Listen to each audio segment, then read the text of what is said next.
welcome back to my channel, the Goddess Coach channel. Remember, this is a channel by a mom, just a little old mom like me, for all you mothers and all you busy women out there, because I will help to find solutions to your everyday problem. Now, today's episode came up yesterday when I posted a photo on my Facebook page about cooking some food, and in it is a picture of rice that I've made, and it looked really interesting to a lot of my Asian mommy friends. And at the same time, I was talking to another friend here in England about a present she should get for herself for Christmas. And we were discussing about, being working moms. She's a nanny and she babysits, so she's always very busy. She's juggling her own children and those of others. So how do you find time to make healthy meals without stressing yourself out? So I happened to share with her a device that I cannot live without. Not only as an Asian mom, but also as a modern mom who cooks all kinds of meals for her children. So for all my American and European friends, please be introduced to the wonder that a lot of Asian women like me have been using: the rice cooker. Okay, this is the automatic rice cooker. And for all my Southeast Asian mums, don't worry, I'm going to share with you some tips and tricks that you can make your rice more interesting. But first of all, for those who are not too familiar with a rice cooker, this is what a rice cooker looks like. It's simply made up of a heating element inside, kind of like your water kettle. Then it's got this rice pot, which is, for me, I prefer the non-stick variety for personal reasons. And it's got the on button here, so when you put the pan in, you just press it down to cook, and then when it's ready, it just goes back to warm. So you just put it in here and plug it in. Ta-da! Voila! For the next 15 minutes, you leave it to the side, your rice is cooking, and you get on with the rest of your kitchen duties. So, why am I recommending this as a solution to busy moms? Now, first of all, a lot of people I know, when you buy rice, on the back of the packet say, boil water, and then you boil your rice, and then you drain the water, and then you put it back into the pot, and then blah, de blah, de blah. Oh, that's just so much trouble, come on. You're juggling 4 children like me, and then you've got to cook your meat and your veg. Do you really have time to do all that? Now, I don't eat a lot of rice every week. Maybe I'll say once or twice a week I'll eat rice. But still, for me, this is an amazing gadget to have in the kitchen. Of course, when you boil rice and then you throw out the water, for a lot of people, it's quite healthy because you get rid of the starch.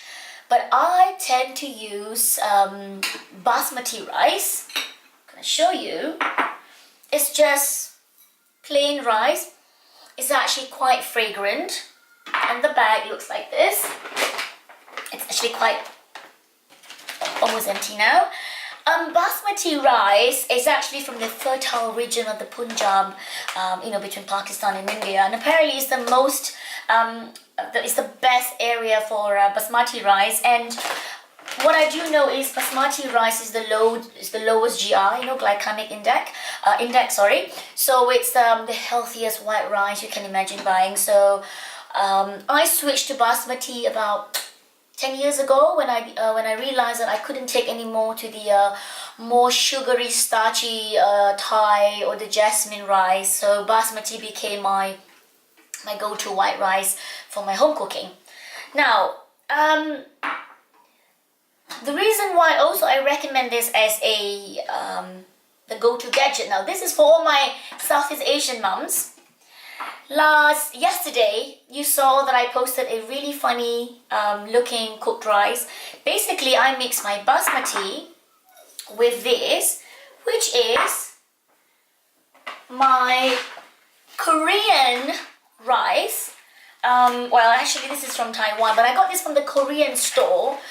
You can get this, actually, the Taiwanese, the Korean, and some Japanese don't eat pure white rice the way a lot of Asians do, or other Southeast Asians do.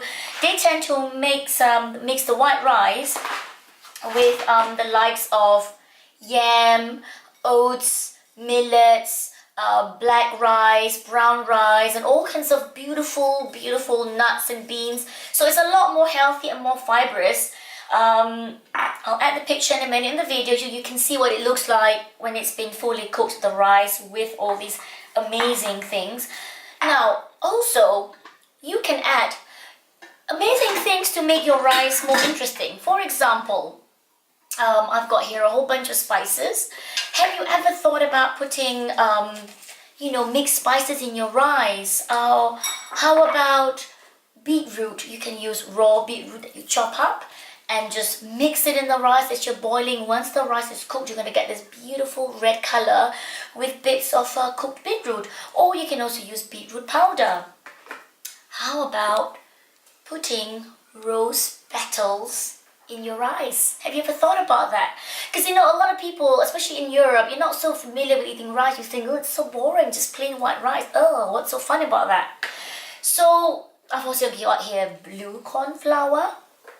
Now another one you can do is put about a quarter stick of butter for a family of 4, let's say. I tend to use 2 cups of rice. So put a quarter stick of butter, put some corns, corn kernels, either in a can or that you buy fresh corns, and you either slice off all the corn kernels or you chop the corns up, put them in the rice with the water, and you just press cook, and it will boil the corns for you, and then you get this slightly buttery corn rice. Or try it with chili flakes for that added kick. Or now my favorite is I have this spice. It's called the dukkha spice. It's actually made of chopped hazelnuts, sesame, and all kinds of lovely herbs. It's actually a Egyptian herb. It smells amazing. Now, this is another way to make your rice more interesting for all my Southeast Asian mummies. Another way is also, how about putting in vegetables together with your rice?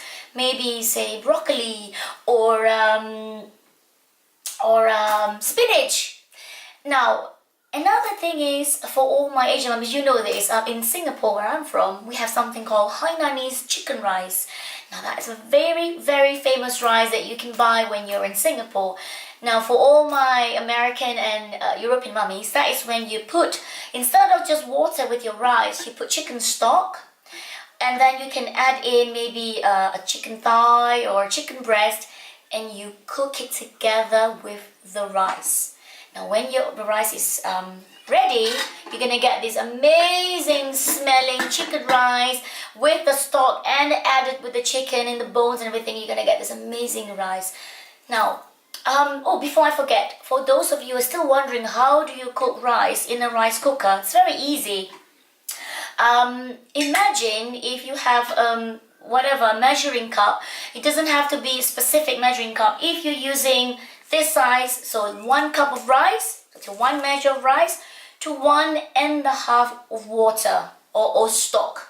So if you're using a full bowl of rice, then the water will be 1.5 bowl of water or stock in here, and then just press start.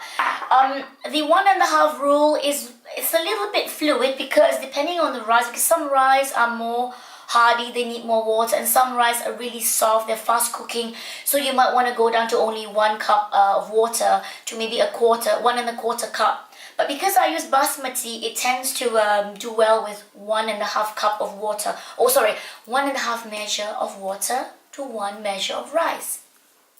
Now, I think that's about it.